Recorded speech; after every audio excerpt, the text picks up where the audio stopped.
Bonjour à tous et à toutes, ici Marcus, votre coordonnateur, pour la deuxième vidéo sur la suite de formation du prototypage jusqu'au produit final.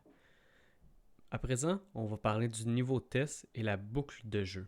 Ça devrait être la deuxième étape après les 3C.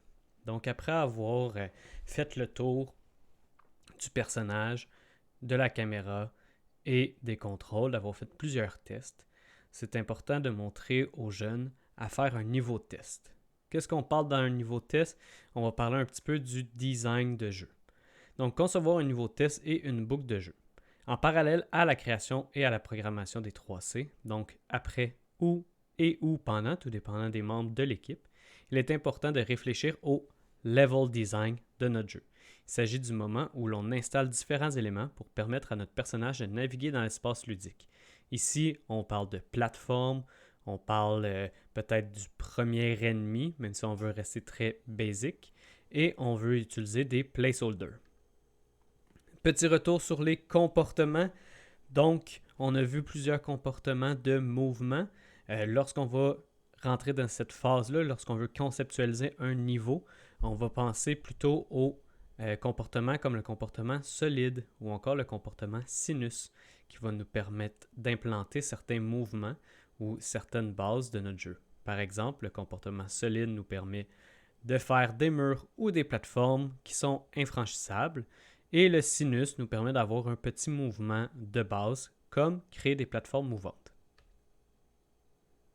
Ensuite, on veut travailler son niveau. Le but du level design est de rendre l'espace jouable mécaniquement intéressant.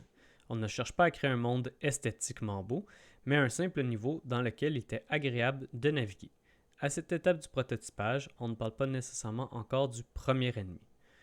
Donc, ce qu'on veut explorer, c'est, comme je l'ai dit, créer son niveau, mettre des plateformes, pouvoir se promener dans l'espace ludique, sauter d'une plateforme à l'autre. On veut essayer de créer quelque chose qui est un minimum long, mais encore là, ça va dépendre de ce que les jeunes aiment faire.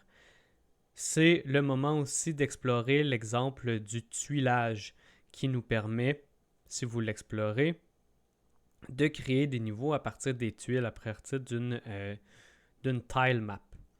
Aussi, si on est un peu plus avancé, on peut changer la forme rectangulaire du sprite de base pour des polygones plus complexes en utilisant l'option maillage.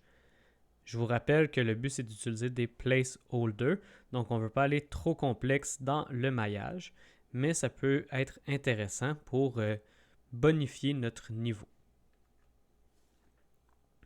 Pendant qu'on est en train d'installer tout ça, donc on parle vraiment de level design, donc on va placer des éléments, ce qui ne devrait pas impacter la programmation. Mais on doit aussi penser à la boucle de jeu qui, elle, va influencer la programmation. Une fois le niveau de test construit, donc une fois qu'on a placé toutes les plateformes ou presque où est-ce qu'on semble les vouloir, il faut faire un prototype de boucle de jeu.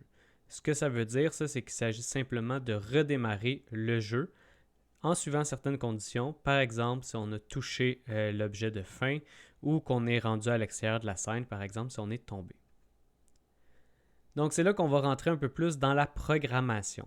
Pour savoir la programmation, il faut bien expliquer qu'est-ce qu'un événement sur Construct 3.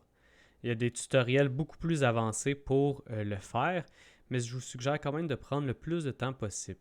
Comment fonctionne un événement? Eh bien, ça fonctionne en condition et en action.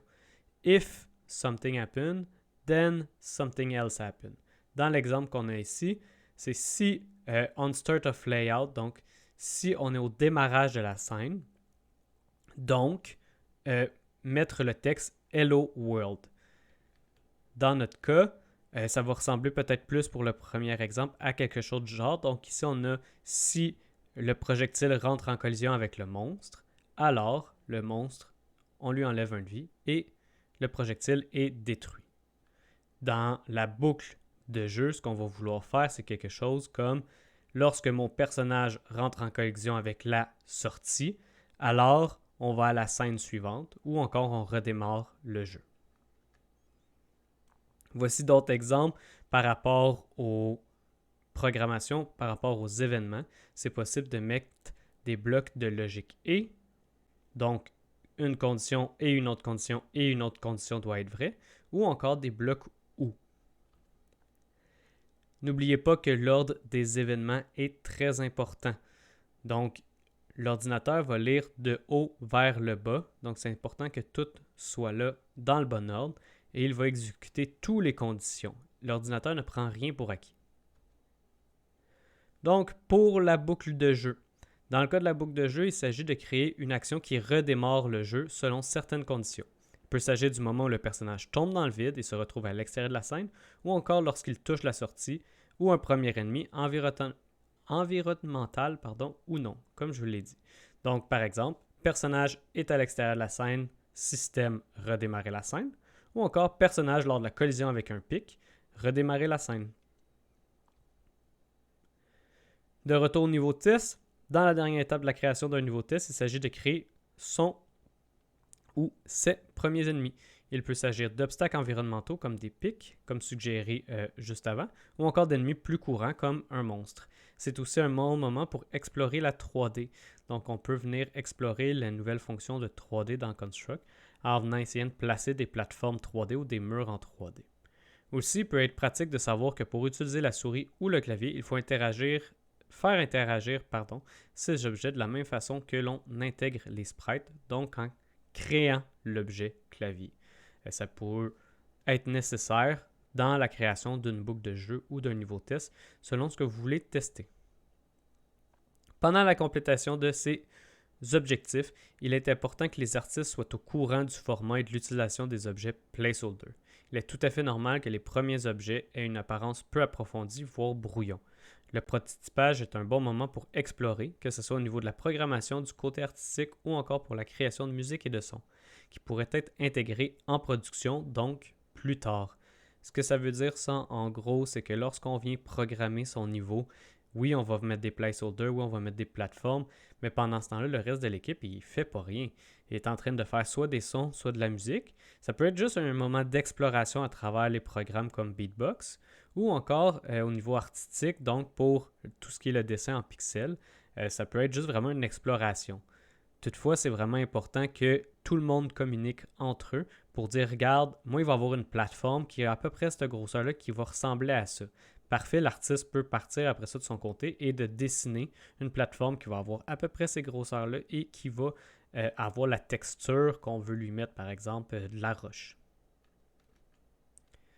Donc, c'est un court vidéo, c'est tout pour la boucle de jeu et les 3C. C'est vraiment la première étape du prototypage sur laquelle vous devriez vous intéresser. C'est important de passer un bon moment sur ces deux étapes-là parce que ça va vraiment créer la base des jeux, mais c'est une étape qui devrait être faite rapidement. On parle idéalement de faire ça avant les fêtes. On parle de faire ça en quelques séances pour vraiment avoir une bonne base. On peut pouvoir présenter ça à Fusion Jeunesse le plus tôt possible, ainsi qu'à ses mentors. Merci et bonne journée.